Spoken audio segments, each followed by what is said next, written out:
Banjir kembali melanda sejumlah kecamatan di Kabupaten Cianjur, dengan yang terparah terjadi di Kecamatan Sukanagara. Akibatnya ratusan rumah terendam dan jembatan desa putus. Camat Sukanagara Robi Erlangga mengatakan banjir yang disebabkan luapan anak sungai Sukanagara merendam pemukiman di 5 desa. Kejadiannya tadi sore sekitar pukul 17 waktu Indonesia Barat. Penyebabnya hujan deras selama beberapa jam, sehingga aliran anak sungai Sukanagara meluap, kata dia. Menurutnya dari laporan yang diterima, lebih dari 100 rumah yang terendam banjir di 5 desa yang terdampak. Meskipun banjirnya tidak separah yang terjadi pada akhir tahun lalu, tetapi cukup berdampak. Total ada 5 desa yang dilanda banjir, terparah di Desa Sukalaksana, kata dia. Tetapi tidak ada warga yang jadi korban. Banjir juga terpantau berangsur surut pada pukul 19.30 WIB, tambahnya. Sementara itu Sekretaris BPBD Kabupaten Cianjur Rudi Labis, mengatakan selain Kecamatan Sukanagara banjir juga terjadi di 3 kecamatan lainnya, yakni Kecamatan Cibinong, Kecamatan Pacet, dan Kecamatan Sukaresmi. Di Kecamatan Sukaresmi, tepatnya di Desa Cikanyere banjir menyebabkan jembatan desa putus hingga tak bisa lagi dilalui kendaraan. Total ada 4 kecamatan yang dilanda banjir. Untuk Sukanagara, Cibinong, dan Pacet menyebabkan pemukiman terendam.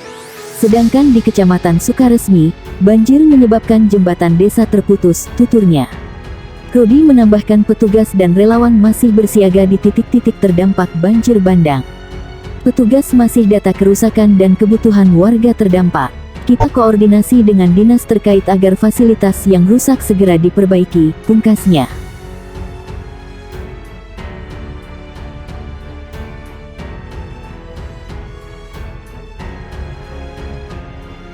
Banjir bandang China tewaskan 12, paksa ribuan mengungsi.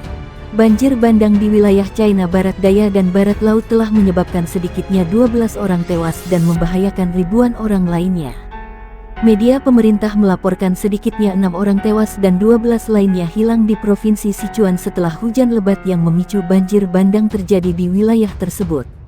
Sementara, di kota Longnan di Provinsi Gansu, 6 korban tewas lagi dilaporkan dan 3.000 dievakuasi. Curah hujan dalam 1 sampai 1 atau 2 hari dapat mencapai 98.9 mm di wilayah yang paling terimbas, hampir 2 kali lipat dari curah hujan rata-rata pada bulan Juli. Hujan lebat tersebut terjadi di tengah gelombang panas yang melanda beberapa wilayah di negara itu, termasuk Provinsi Zhejiang dan kota Shanghai, menambah kesengsaraan ekonomi yang hancur karena pandemi. Pihak berwenang China mengungkapkan banjir bandang merendam barat laut Tiongkok.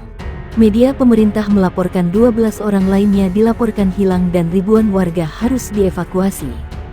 Di Provinsi Barat Daya Sichuan, setidaknya 6 orang tewas dan 12 lainnya hilang setelah hujan deras memicu banjir bandang, lapor outlet berita milik negara CGTN. Laporan tersebut menerangkan 1.300 orang dievakuasi dari wilayah tersebut. Sementara itu, di kota Longnan di Provinsi Barat Laut Gansu, 6 kematian lainnya dilaporkan dan 3.000 orang telah dievakuasi, kata penyiar CCTV. Curah hujan selama 1,5 hari mencapai 98,9 mm di daerah yang terkena dampak paling parah, hampir 2 kali lipat rata-rata bulan Juli. Dikutip The Guardian, hujan turun di tengah gelombang panas di beberapa bagian negara itu termasuk Provinsi Zhejiang Timur dan kota Shanghai, dengan suhu melonjak setinggi 42 C 107,6 F minggu lalu. Gelombang panas diperkirakan akan kembali minggu ini di banyak bagian China, yang berlangsung hingga akhir Agustus, kata peramal cuaca negara bagian itu. Suhu dari 39 Celcius hingga 42 Celcius 102.2 F minus 107,6 derajat Fahrenheit diperkirakan akan terjadi di wilayah selatan setelah tanggal 20 Juli termasuk Provinsi Jiangxi, Zhejiang, dan Fujian. Panas terik akan berlangsung dari periode yang diperpanjang selama 40 hari, naik dari 30 hari biasanya, kata peramal di situsnya. Cuaca ekstrim melanda berbagai belahan dunia. Dikutip ABC News, para ahli mengatakan peristiwa cuaca ekstrim seperti itu menjadi lebih mungkin karena perubahan iklim.